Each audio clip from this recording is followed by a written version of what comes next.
Antes de que te subas a tu coche nuevo, escúchame. Ese motor bajo el capó por el que has pagado un dineral ya se está muriendo. Y no es una metáfora, es literal, por diseño de ingeniería, con fecha y hora programadas. Y lo peor no es que sea un defecto, no es un fallo de fábrica, es el diseño. Una decisión consciente tomada en salas de reuniones donde no se sentaban ingenieros, sino abogados y ecologistas con tablas de emisiones. Un motor moderno se crea con una fecha de caducidad incorporada, y tú no lo sabes, porque en los concesionarios se callan, porque el marketing te habla de tecnologías de vanguardia, porque es un negocio para todos, menos para ti. Hoy voy a contarte la verdad que he ido recopilando durante años, a través de talleres, de foros de ingeniería, de documentación técnica que nadie lee en voz alta. Abróchate el cinturón, pero primero, déjame llevarte atrás en el tiempo, a una época en la que los motores se hacían bien. Imagina, principios de los 2000. El mundo todavía no se había vuelto loco con las emisiones. Los ingenieros de Honda, de Volkswagen, de BMW se levantaban por la mañana con una sola misión: hacer un motor que funcionara. Mucho tiempo, de forma fiable, sin pedir perdón. Fue la edad de oro. Y no estoy siendo un romántico, hablo con hechos. El Honda K20, atmosférico de gasolina. 2 litros, 4 cilindros en línea, nada de turbos, nada de química rara, solo precisión mecánica elevada a la categoría de arte. El sistema EVTEC permitía al motor respirar de formas distintas a diferentes revoluciones, económico en ciudad, rabioso en circuito. ¿Su vida útil? 300.000 kilómetros era la norma, no un récord. Los dueños de los Honda Civic Type R e Integra conducían esos motores sin tener que abrirlos, solo cambiando el aceite. No se rompía, funcionaba, porque los ingenieros pensaban en la fiabilidad, no en pasar un test de laboratorio en Bruselas. El Volkswagen PD130. Diésel, bomba inyector, 1,5 litros, 130 caballos. Para el año 2001 fue una revelación. Un par motor de 300 Nm en un motor tan pequeño era una cifra que hacía sonrojar a BMW. Y el consumo, 5 litros a los 100. Hay coches con este motor en España y en toda Europa que siguen rodando hoy. Los taxistas les hacían 800.000 kilómetros. 800.000. Y el motor aguantaba.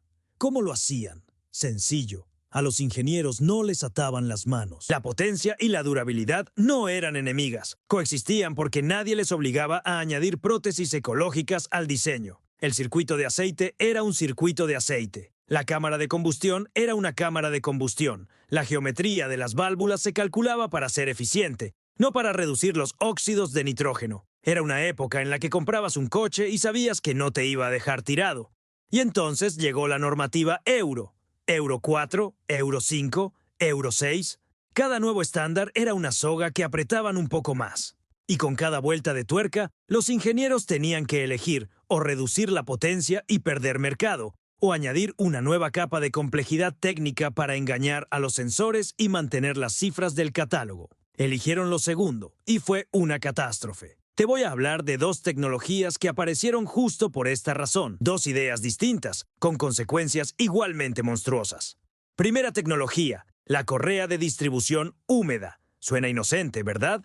Correa húmeda. Ford la usa en sus motores EcoBoost. Stellantis en sus tricilíndricos. Honda ha seguido el mismo camino en algunas de sus variantes. Déjame explicarte lo que significa en la práctica. Una correa de distribución clásica o una cadena trabaja fuera del circuito de aceite, en un entorno seco. Está calculada, tensada y vive su propia vida. Se cambia cada 100 o 150.000 kilómetros y es un procedimiento estándar. La correa húmeda está sumergida en aceite. Literalmente. Chapotea en el cárter. ¿Para qué? Por un 7 u 8% de reducción de fricción. Esto reduce el consumo de combustible en una fracción de porcentaje, lo justo para quedar bien en la prueba oficial de emisiones, por una tabla de laboratorio. ¿Y qué pasa en la realidad? La correa, al bañarse en aceite, se degrada de otra manera. Se hincha, se deshilacha. Las partículas de goma y de la malla van directas al circuito de aceite. Atascan los conductos de lubricación. El aceite deja de llegar al árbol de levas. El árbol de levas muere. El motor muere. He visto motores Ford EcoBoost 1.0 con 60.000 kilómetros cuya correa de distribución parecía un chicle masticado. 60.000. Eso no es desgaste, es destrucción. Y además, silenciosa, sin que te des cuenta, sin avisar. Una mañana arrancas el coche y escuchas un golpeteo metálico que significa hoy pagas un motor nuevo. Y lo más absurdo, el intervalo de cambio oficial de esta correa, según algunos fabricantes, es sin mantenimiento. O sea, el fabricante te dice oficialmente, no la toques. Y luego, bienvenido al taller con una factura de varios miles de euros. No es un error de ingeniería, es un compromiso de ingeniería. Por un test ecológico, segunda tecnología, el aceite como gasolina, el motor 1.5 turbo de Honda. Un motor turboalimentado que montaron en el Civic de 10ª generación y en el CR-V de 5ª. Sobre el papel, una maravilla. Inyección directa, turbo, gestión electrónica inteligente. Los ecologistas aplauden. Ahorro, potencia, progreso. Solo que hay un pequeño detalle que no te contarán en el concesionario. Este motor diluye el aceite con gasolina. Así es como funciona. La inyección directa significa que el combustible se pulveriza directamente en el cilindro, no en el colector de admisión. Esto es bueno para la eficiencia. Pero en arranques en frío, en trayectos cortos, en el típico uso urbano, parte del combustible no se quema del todo. Se condensa en las paredes del cilindro y gotea hacia abajo, hacia el cárter, justo donde vive el aceite. A esto súmale unos segmentos de pistón finísimos, otra medida verde para reducir la fricción y ahorrar combustible. Los segmentos son tan finos que su capacidad para sellar se reduce y la gasolina se cuela. El resultado, el aceite en el cárter llega a tener entre un 5 y un 15% de gasolina. En casos graves, más. El aceite cambia su viscosidad. Deja de ser aceite, se convierte en un líquido con olor a combustible que ya no puede lubricar bien los cojinetes del cigüeñal. La película de aceite se rompe y metal choca contra metal. Honda lo reconoció. Hubo boletines técnicos, hubo actualizaciones de software, hubo recomendaciones de acortar los intervalos de cambio de aceite. Pero una llamada a revisión oficial no la hubo, porque no es un defecto, es una característica del diseño dictada por las exigencias ecológicas. Te has comprado un motor japonés moderno y fiable, y vives con una bomba de relojería que tienes que desactivar cada 5.000 kilómetros cambiando el aceite. Si no, arañazos en los cilindros. Si no, reconstrucción de motor. Si no, motor nuevo. Si el panorama con los motores de gasolina es sombrío, con los diésel la cosa es trágica. Porque el diésel, por naturaleza, es el motor térmico más eficiente que jamás se ha montado en un coche de producción. Alta compresión, autoencendido, una eficiencia espectacular.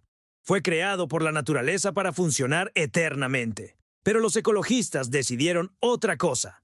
Euro 5, año 2010. Obligatorio el FAP, el filtro de partículas diésel. La idea es simple. Atrapar las partículas de hollín del escape. Ecológicamente, es lógico. Técnicamente, es el principio del fin. El filtro se atasca. Es física. No se puede discutir. El hollín se acumula y el filtro necesita quemarse periódicamente, en un modo de regeneración donde la temperatura sube a 600 o 700 grados y quema los residuos. El problema es que para regenerarse necesita un viaje largo. Autopista. 20 o 30 minutos de carga alta y estable. Y la mayoría de los dueños de coches diésel conducen por ciudad. Trayectos cortos, semáforos, atascos. La regeneración no se completa. El filtro se atasca más y más. La presión aumenta. El motor entra en modo de emergencia. Vas al taller y escuchas. Cambio del FAP, 1.500 o 2.000 euros. O los listillos de los talleres simplemente lo quitan,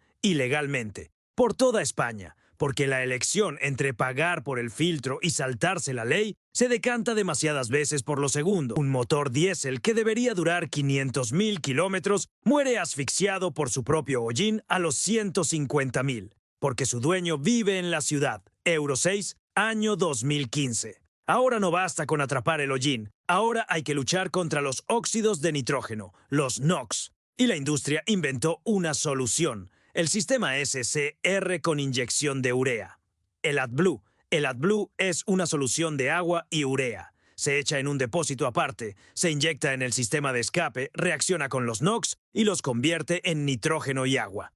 La química funciona, en el laboratorio, de maravilla. En la vida real, es un depósito extra que hay que rellenar cada 10 o 15.000 kilómetros. Es un inyector que se cristaliza, se atasca y se rompe. Son sensores de calidad de la solución que dan falsas lecturas. Es una bomba del sistema que cuesta casi lo mismo que una reparación de motor pequeña. Es un catalizador de NOx que se envenena si el mantenimiento no es el correcto. Un pequeño sistema verde. Y a su alrededor, todo un ramo de nuevos puntos de fallo, cada uno de los cuales puede inmovilizar el coche. Algunos diésel modernos no arrancan si se acaba el AdBlue o si el sistema da un error. No avisan, no preguntan, simplemente no arrancan. Esto no es tecnología, es una muleta cara, frágil y obligatoria que le han colgado a un caballo de batalla y lo han llamado progreso.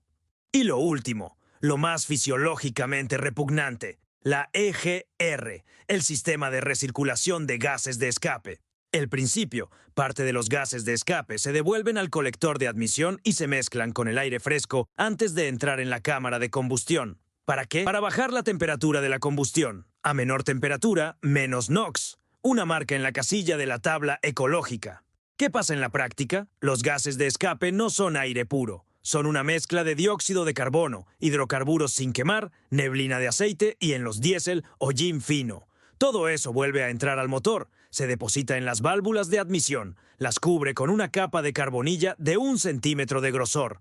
Las válvulas dejan de cerrar bien, se pierde compresión, se pierde potencia. He visto motores TDI de Volkswagen con 120.000 kilómetros con las válvulas de admisión cubiertas de tal capa de carbonilla que el paso para el aire se había reducido a la mitad. Imagina que intentas respirar a través de un trapo que poco a poco se va llenando de barro. Eso es lo que la EGR le hace a un motor. Limpiar la admisión es un procedimiento aparte, de pago, regular, obligatorio, que nadie te dirá que tienes que hacer cuando compres el coche. Un motor diésel, creado para funcionar sin parar durante cientos de miles de kilómetros, se convierte en un sistema que se envenena lentamente a sí mismo para cumplir con las normativas de un test sobre papel. Y ahora, el último acto de esta historia. Y aquí la cosa se pone muy oscura. Año 26. Euro 7. Esto ya no es el siguiente paso en la evolución de los estándares, es el tiro de gracia. Los límites de NOx para los motores de gasolina se reducen 3 o 4 veces en comparación con la Euro 6. A los diésel se les imponen umbrales que en condiciones reales de uso, no en laboratorio, en condiciones reales, son casi inalcanzables sin una química del sistema de escape completamente nueva. Se añaden requisitos sobre las emisiones de partículas de los frenos y los neumáticos. Restricciones en el rango de temperatura permitido para que el sistema de limpieza funcione correctamente, de menos 10 a más 45 grados. Esto significa que con mucho frío, el sistema debe funcionar desde el primer segundo de arranque. ¿Qué significa esto a nivel de diseño? Significa segmentos aún más finos, sistemas de postcombustión aún más complejos, catalizadores aún más sobrecargados, sensores aún más frágiles e, inevitablemente, una vida útil aún más corta. Los ingenieros de los grandes fabricantes lo dicen abiertamente, en conferencias privadas, no en ruedas de prensa. Desarrollar un motor de combustión para la Euro 7 es económicamente inviable. El coste del sistema de tratamiento de gases amenaza con superar el coste del propio motor. La mayoría de los fabricantes simplemente dejarán de desarrollar nuevos motores de gasolina y diésel, no porque quieran, porque no pueden permitirse continuar. ¿Y sabes qué? Quizá ese era el objetivo desde el principio. No soy un conspiranoico, pero miro los hechos. El lobby del coche eléctrico es una fuerza real. Los fabricantes de baterías, los mineros de litio, las empresas tecnológicas con enormes inversiones en vehículos eléctricos, todos ellos tienen influencia. Y la política de emisiones no es solo ecología, es economía, es un reparto del mercado. La era del motor de combustión interna se acaba oficialmente. No porque se haya quedado obsoleta técnicamente, fue asfixiado por normativas que se crearon mirando no solo a la atmósfera, sino también a los balances de cuentas de algunos. Y ahora estarás pensando, vale, ¿y qué hago? Aquí tienes una respuesta inesperada, que suena rara, pero que se deduce de todo lo que he dicho. No te compres un híbrido nuevo y complejo. Entiendo la tentación. Un coche inteligente, ahorro de combustible, una interfaz moderna. Pero un sistema de propulsión híbrido es la complejidad de un motor de gasolina multiplicada por la complejidad de un sistema eléctrico. 2 sistemas, cada uno envejeciendo a su manera. Una batería que se degrada y que cuesta 1/3 del coche cuando hay que cambiarla. Y todo ello envuelto en la retórica ecológica de un futuro verde.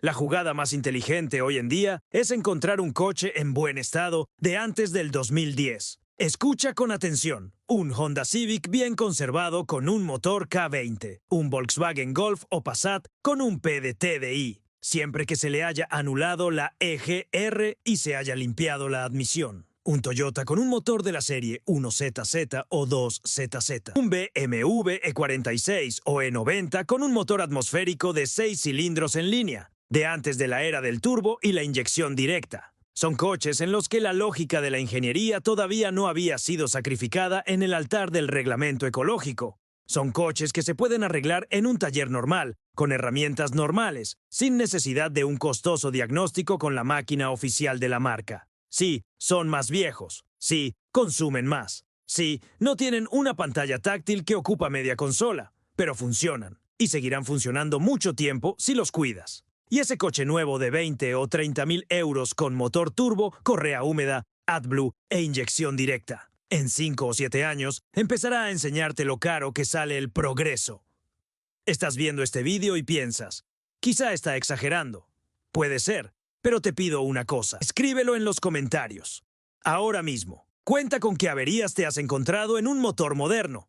El FAP, la cadena de distribución, aceite con olor a gasolina, la EGR cubierta de carbonilla, un turbo que murió a los 70.000 kilómetros.